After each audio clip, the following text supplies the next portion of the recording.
नमस्कार, लोकमत भारत की खास बुलेटिन में आप सभी का बहुत बहुत स्वागत है। मैं आपके साथ मोनिका राठौड़ है। ये रुक करते हैं खबरों की ओर।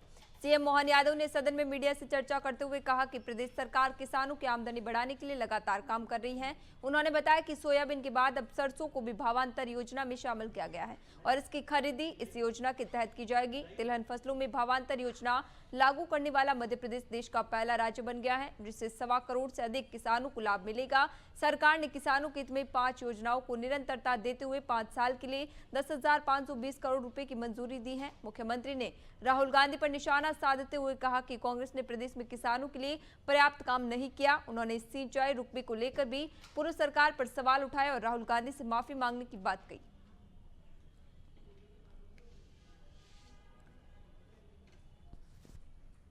रकबे को बढ़ावा मिलेगा और इसके आधार पर लगभग 3 लाख हेक्टेयर क्षेत्रफल में वृद्धि होना संभावित है। हम लगभग 5 लाख हेक्टेयर उड़द का उत्पादन संभावित कर रहे हैं और ये जानकारी के लिए बताना चाहूँगा कि उड़द का समर्थन मूल्य 7,800 रुपये प्रति क्विंटल है। जैसा कि मैंने पहले बताया था, हमारे राज्य के अंदर किसानों के लिए किसान कल्याण वर्ष मनाने की जो घोषणा की गई थी और जैसे कि मैंने कल अपने विधानसभा में वक्तव्य में कहा था कि हम अपने राज्य के किसानों की आमदनी बढ़ाने के लिए खास करके गर्मी की फसल में उड़द को प्रोत्साहन देने के लिए एमएसपी के अलावा मध्य प्रदेश सरकार अपने किसानों के लिए 600 रुपये क्विंटल का। धार जिले में आज से भगोरिया हाट का शुभारंभ हो गया है। यह आदिवासी संस्कृति का प्रमुख पर्व है जो पूरे सप्ताह अलग अलग स्थानों पर आयोजित किया जा रहा है। इस वर्ष जिले के 59 स्थानों पर भगोरिया हाट लग रहा है। भगोरिया हाट जनजाति समाज के लिए एक महत्वपूर्ण पर्व है जिसमें आधुनिकता और परंपराओं का अनूठा संगम देखने को मिलता है। ये पर्व क्षेत्र के राजनेताओं और व्यापारियों के लिए भी प्रतीक्षित रहता है। भगोरिया हाट में शामिल होने के लिए गुजरात और अन्य राज्यों से पलायन कर गए आदिवासी समाज के लोग पिछले सप्ताह से अपने घरों को लौट रहे हैं। ये पूर्व 24 फरवरी से 2 मार्च तक चलेगा।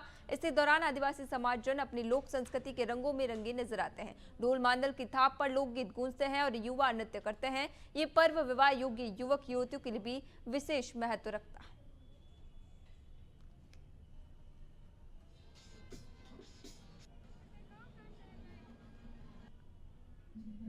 प्राचीन आदिवासी संस्कृति और सभ्यता का महापर्व भगोरिया, जिसको लेकर आदिवासी समाज जनों में काफी उत्साह होता है।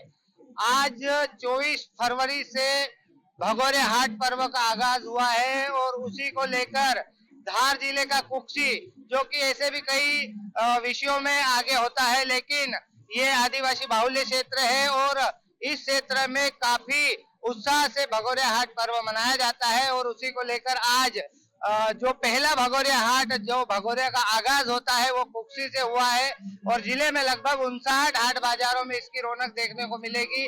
आज जो कुक्षी का हाट बाजार है, जहां पर भगोरिया का आयोजन हुआ है, यहाँ पर कहीं न कहीं प्रशासनिक भूमिका भी मायने रखती है और नगर परिषद के द्वारा यहाँ पर काफी अच्छी व्यवस्थाएं की गई है। भगोरिया हाट पर्व, जो कि आदिवासी समाज जनों का सदियों से चले आ रहा पारंपरिक भगोरिया पर्व होता है, जिसको लेकर लगभग 1 हफ्ते तक ये पर्व चलता है। यहाँ पर धार सहित अलीराजपुर, झाबा और कई आदिवासी बाहुल्य जिले हैं, जहाँ पर अभी 1 हफ्ते तक 2 मार्च तक ये पर्व चलने वाला है और उसी को लेकर आदिवासी समाज जनों में काफी उत्साह होता है। आज हमारे साथ धार जिले के जिला पंचायत सदस्य और आदिवासी नेता दरियाव सिंह जी जमरा है, जो कि यहाँ कुक्षी भगोरिया हाट पर्व में आए हैं।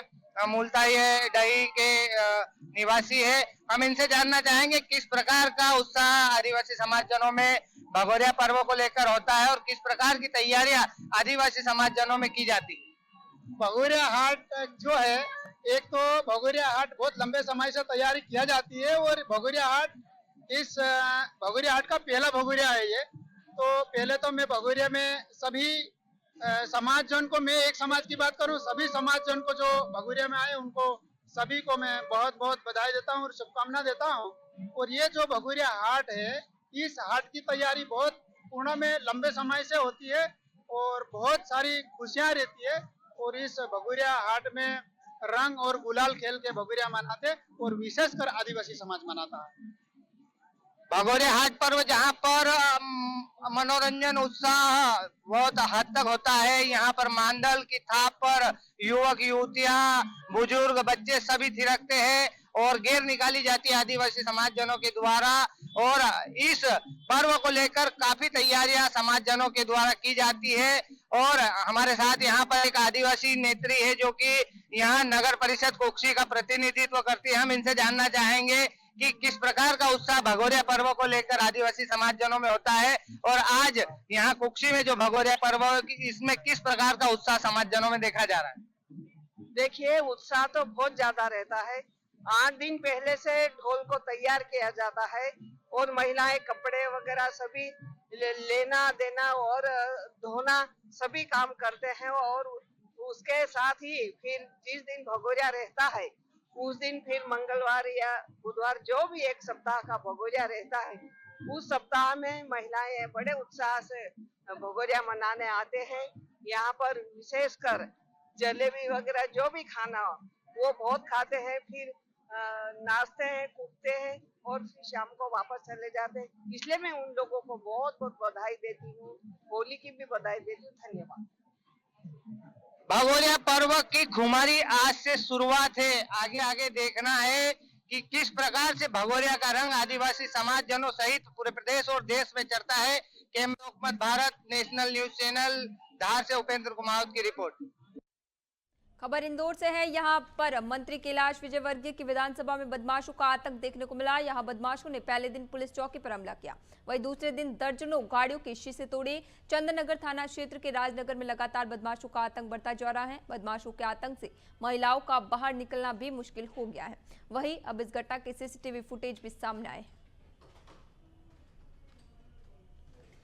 कुछ बदमाशों के द्वारा गाड़ी तोड़ने की घटना सामने आई, जिसमें थाना चंदननगर में लगभग 3:30 से 4 बजे के बीच में रात्रि में जो राजनगर वहाँ पर मोहल्ला है चंदननगर थाना क्षेत्र के अंतर्गत, वहाँ पर कुछ लोगों के द्वारा कुछ गाड़ियां की तोड़फोड़ की 4 व्हीलर से जिनके कांच तोड़े गए हैं।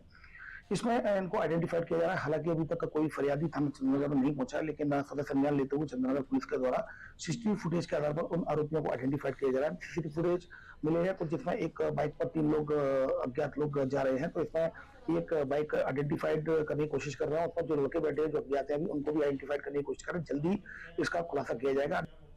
मध्य प्रदेश में इस होली पर्व के दौरान आमजन को यात्री बसों की संभावित हड़ताल के कारण भारी परेशानी हो सकती है। दरअसल 2 मार्च से निजी बसों के पहिए थम सकते हैं। नई मोटर व्हीकल नीति के विरोध में प्रदेश भर के बस ऑपरेटरों ने सरकार को अल्टीमेटम दे दिया है। यदि उनकी मांगे नहीं मानी गई तो 2 मार्च से स्वेच्छा से बस संचालन बंद कर दिया जाएगा। मध्य प्रदेश निजी बस ऑपरेटर्स एसोसिएशन ने 22 फरवरी 2026 को सागर में हुई बैठक के बाद बड़ा फैसला लिया है। एसोसिएशन ने सरकार को पत्र लिखकर चेतावनी दी है कि स्टेज कैरिज बसों के संचालन के बाद लागू की जा रही नई दमनकारी नीति को तत्काल वापस लिया जाए। पत्र में बताया गया है कि 24 दिसंबर 2025 को प्रकाशित संशोधन नियम और 29 जनवरी 2026 को किए गए संशोधन बस मालिकों के हित में नहीं है। संगठन की मांग है कि इन संशोधनों को निरस्त किया जाए और मोटरयान अधिनियम 1988 के तहत पूर्व की व्यवस्था को यथावत रखा जाए।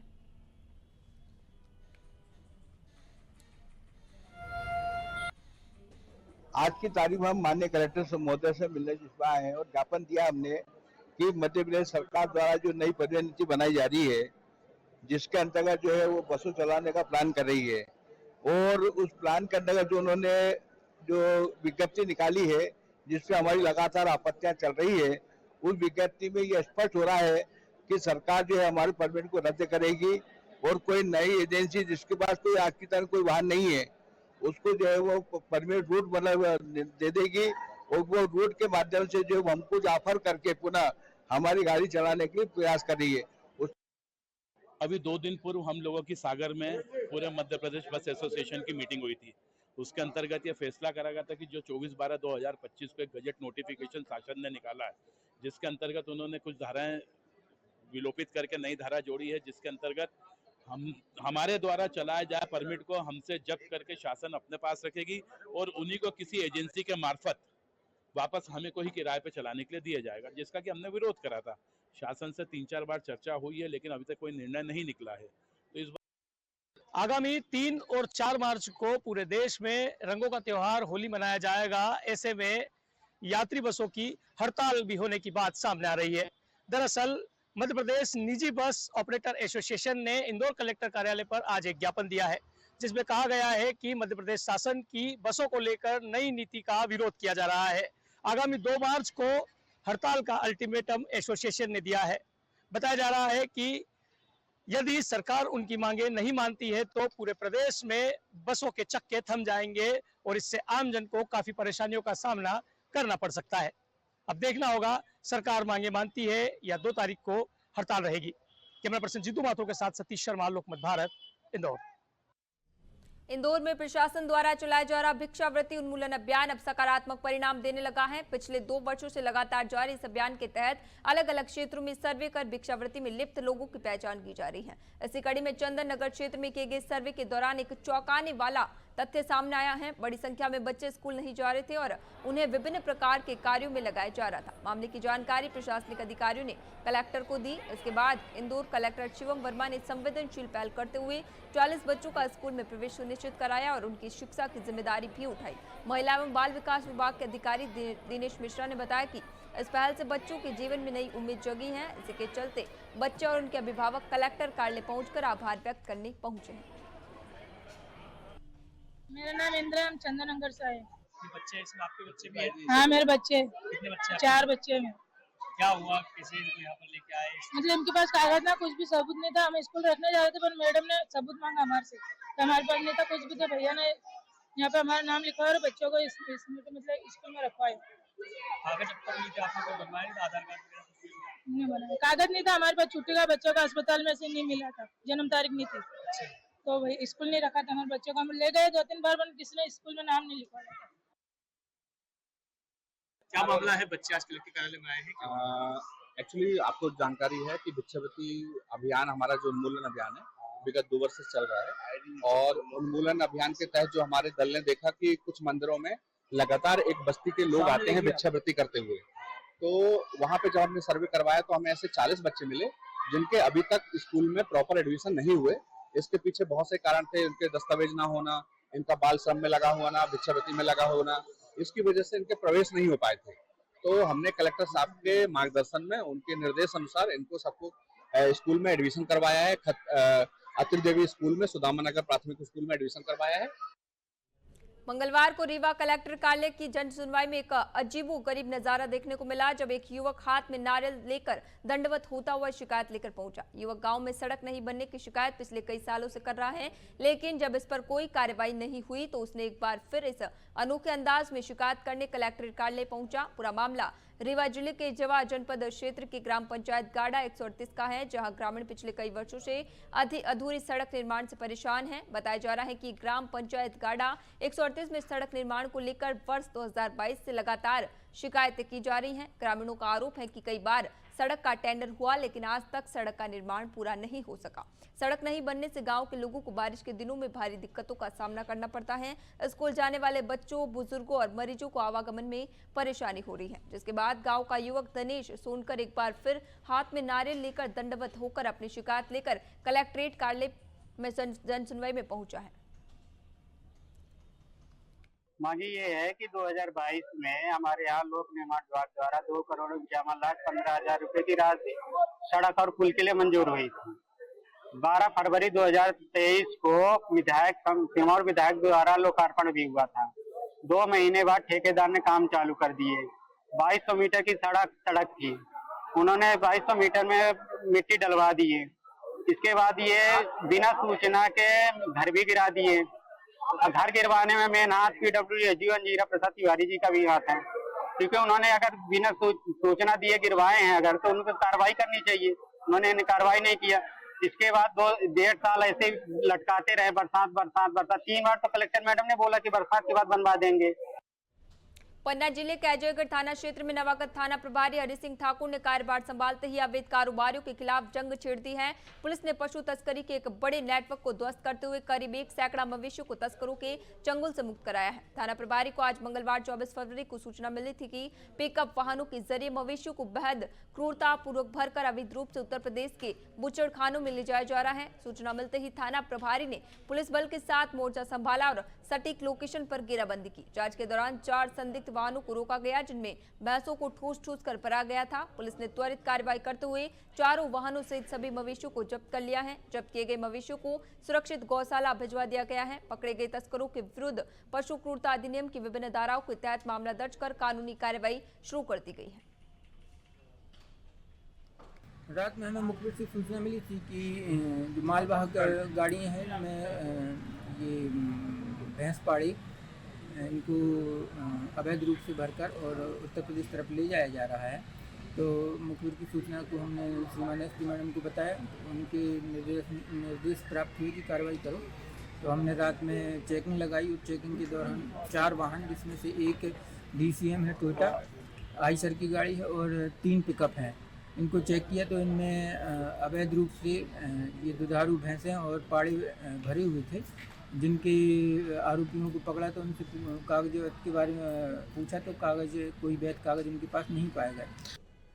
खंडवा के 3 पुलिया क्षेत्र में निर्माणाधीन 3 बुझावर ब्रिज को लेकर विवाद गहरा गया है। शहर के 3 हिस्सों को जोड़ने वाले इस ब्रिज का काम वर्षों से अधूरा है। अब सड़क चौड़ीकरण के तहत नगर निगम और प्रशासन ने 16 दुकानों को 24 घंटे में खाली करने का नोटिस दिया। मंगलवार को 12 दुकानों पर बुलडोजर चलाकर उन्हें हटा दिया गया। कार्रवाई के दौरान मुख्य मार्ग पर भीड़ जुट गई और यातायात प्रभावित हुआ है, जिसे संभालने में पुलिस को मशक्कत करनी पड़ी। दुकानदारों का कहना है कि उन्होंने दुकानें निगम की नीलामी से ली हैं और नियमित किराया दे रहे हैं। मामला तहसील न्यायालय में लंबित होने के बावजूद जल्दबाजी में कार्रवाई की गई। एसडीएम बजरंग बहादुर ने बताया कि शेष दुकानों को भी चरणबद्ध तरीके से हटाया जाएगा। नगर निगम बोल रही है और कलेक्टर साहब बोल रहे हैं कि है ना ये नजुल की जगह है। तो नगर निगम ने जब नीलामी में जगह दी थी, आज 26 साल हो गए, कलेक्टर साहब के सो रहे थे या प्रशासन सो रहा था क्या? प्रशासन बोल रहा है कि आज ये एक दिन में दुकान खाली कर दो। ऐसा कौन सी जगह है? अगर कोई भी जगह है तो आपको समय तो देना चाहिए। और अगर आपने उस टाइम विरोध क्यों नहीं किया? आज विरोध कर रहे हो आप कि नहीं हमारी जगह है। 20 साल 26 साल हो गए, नीलामी हुई, दुकानें बनी, नीलामी हुई, उस टाइम कहाँ गए थे आप? नीलाम हुई ये दुकान और हम हर महीने किराया भर रहे हैं और फरवरी तक का, इस महीने तक का हमने किराया भरा हुआ है। और हमको कल आके अनाउंस करके गए कि आपको 24 घंटे का समय दे रहे हैं और आपको दुकान खाली करना है। 24 घंटे में कैसे दुकान खाली कर पाएंगे? हम कहाँ जाएंगे हम एकदम से दुकान खाली करके? थोड़ा बहुत तो हमको समय देना चाहिए। अब सूरज कुंड वालों को भी 2 महीने का समय दिया है, हमको तो वो कुछ भी समय नहीं मिल रहा है। 20 तारीख का दिया था, 20 तारीख को और हमको 20 तारीख के दिन तहसीलदार ऑफिस में बुलाया था। तहसीलदार मैडम के साथ हमको जवाब पेश करना था, जो हम जवाब पेश करने गए थे वहाँ पे। और उसके बाद वहाँ मैडम ने हमको 24 तारीख का समय दिया था कि 24 तारीख के दिन आप आओ। बाकी ये 23 तारीख के दिन ही आगे अनाउंसमेंट हो गया था कि आपको 24 घंटे में दुकान खाली करना है। इंदौर के लसूड़िया थाना क्षेत्र स्थित खालसा चौक पर वाहन चालक के साथ मारपीट और तोड़फोड़ का मामला सामने आया है। फरियादी विशेष ने थाने में शिकायत दर्ज कराई कि वह अपने साथियों के साथ घर लौट रहा था, तभी 4 युवकों ने रास्ता रोककर उसके साथ मारपीट की और गाड़ी में तोड़फोड़ कर दी। आरोपियों ने शराब पीने के लिए पैसों की मांग की तथा रंगदारी दिखाते हुए धमकाया। उन्होंने परदेसीपुरा क्षेत्र में अपनी पहचान होने की बात कहकर भय पैदा करने की कोशिश की। शिकायत मिलते ही पुलिस ने त्वरित कार्रवाई करते हुए घेराबंदी की। आरोपी एक निर्माणाधीन मकान में छिपे मिले, जहां से उन्हें गिरफ्तार कर लिया गया। पुलिस अब उनके आपराधिक रिकॉर्ड की जांच कर रही है और मामले की आगे की कार्रवाई जारी है। थाना लसूड़िया में एक घटना हुई थी जिसमें कि इसमें जो विशेष है, जो फरियादी है, जो कि अपने साथियों के साथ लौट रहे थे, तभी खालसा जो चौराहे के पास वो पेशाब करने के लिए रुके। तभी वहाँ पर 4 लड़के आए, जिसमें कि राम, देव, अमन और दीपांश। इनके द्वारा उनके साथ मारपीट की गई और गाड़ी में तोड़फोड़ की गई और शराब पीने के लिए पैसे मांगे।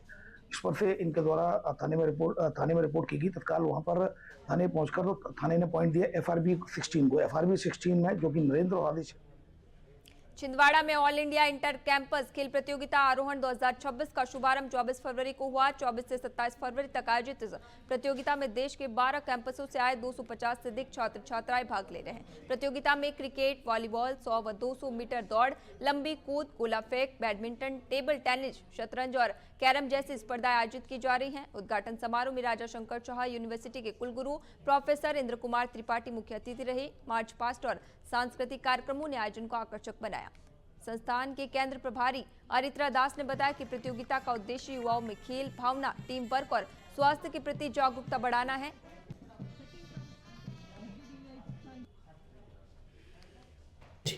मैं colonel Pankaj Kumar Sinha FDI secretary कर रहा हूँ, साथ में additional charge executive director of FDI Chhindwara भी हूँ। और जब से मैंने एफडीआई छिंदवाड़ा के ईडी का भार संभाला है, मेरे को इस कैंपस से काफ़ी प्यार हो गया है।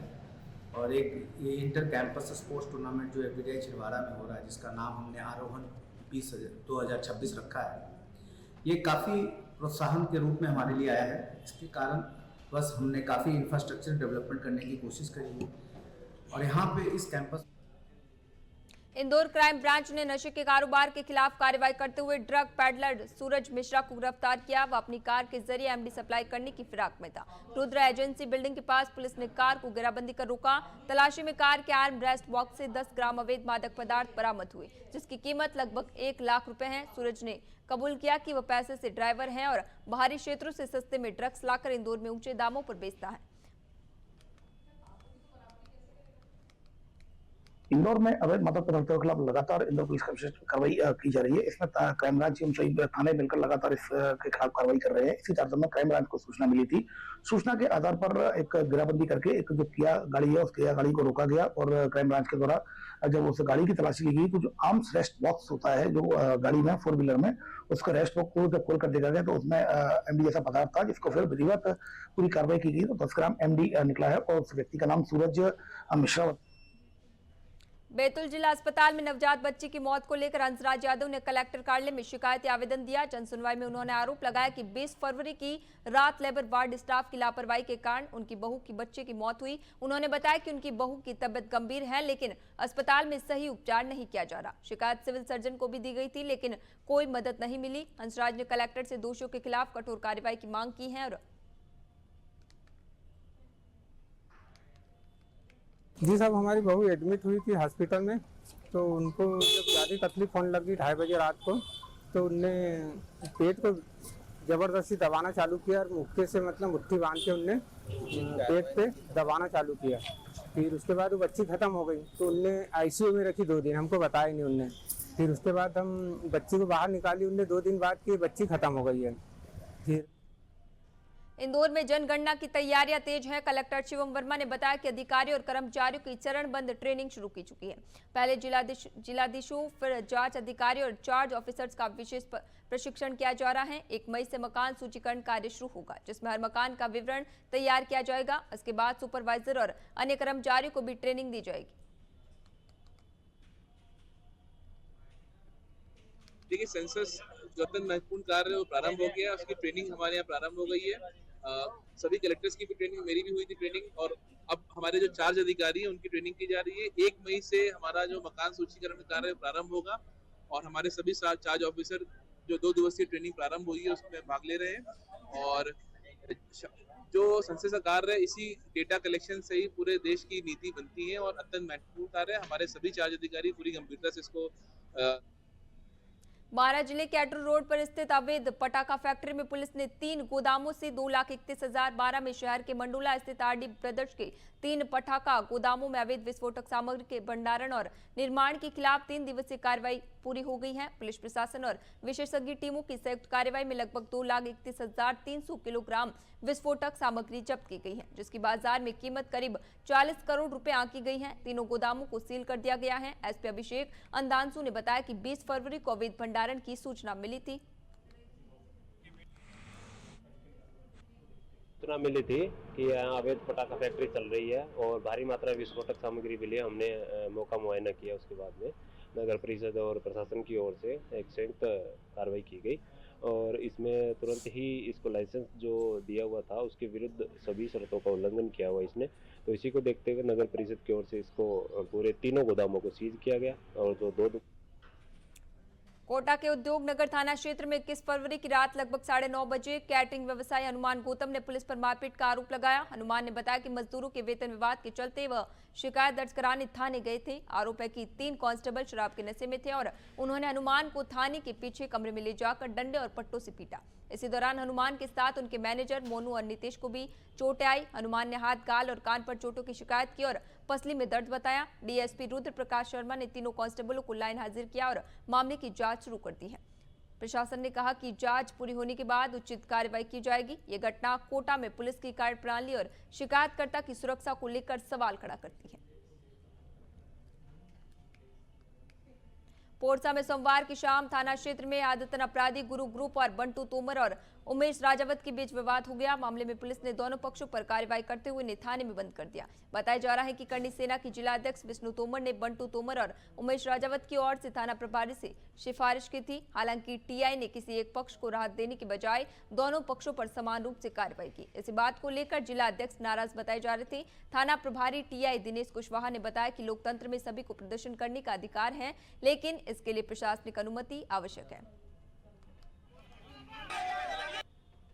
पोरसा थाना क्षेत्र में कल शाम के 5:30 बजे के करीब गोविंद शर्मा नाम के व्यक्ति की स्कॉर्पियो के ऊपर एक बंटू तोमर निवासी मड़ोखर और गोविंद और दूसरा उमेश राजावत, इन्होंने बाइक पे सवार होके और कट्टे से फायर किया भिंड बाईपास रोड पे। इसके बाद दोनों पक्ष थाने आए और जो उनको राउंड अप किया गया। जब घटना की जानकारी ली गई तो ये दोनों पक्षों के ऊपर आपराधिक रिकॉर्ड पुराने हैं और दोनों पक्षों में रंजिश भी है, आपसी रंजिश है पूर्व में एक दूसरे के खिलाफ। वित्त मंत्री जगदीश देवड़ा द्वारा प्रस्तुत प्रदेश बजट से जिले के विकास को मजबूती मिलेगी। भाजपा सांसद बंटी विवेक साहू ने कहा कि बजट प्रधानमंत्री की विजन और ज्ञान 2 कार्यक्रम को ध्यान में रखकर तैयार किया गया है। सड़क विकास के लिए फंड आवंटित किया गया है, जिससे जिले की सड़कें सुधरेगी। सांस्कृतिक विकास और सिम्स के लिए 250 करोड़ रुपए का प्रावधान किया गया है। विकास के लिए प्रधानमंत्री आवास योजना में 6,850 करोड़ रुपए का प्रावधान है। विकसित भारत समृद्ध भारत योजना के अंतर्गत 10,428 करोड़ रुपए का प्रावधान है। प्रधानमंत्री जनमन योजना के अंतर्गत 900 करोड़ रुपए का प्रावधान किया गया है। प्रधानमंत्री जनमन योजना सड़क में 603 करोड़ रुपए का प्रावधान है। प्रधानमंत्री पूर्ण प्रशिक्षित निर्माण एवं सहायक योजनाएं 1884 करोड़ रुपए की है। अभी के लिए खबरों में इतना ही। तब तक के लिए बने रहिए लोकमत भारत के साथ सच का।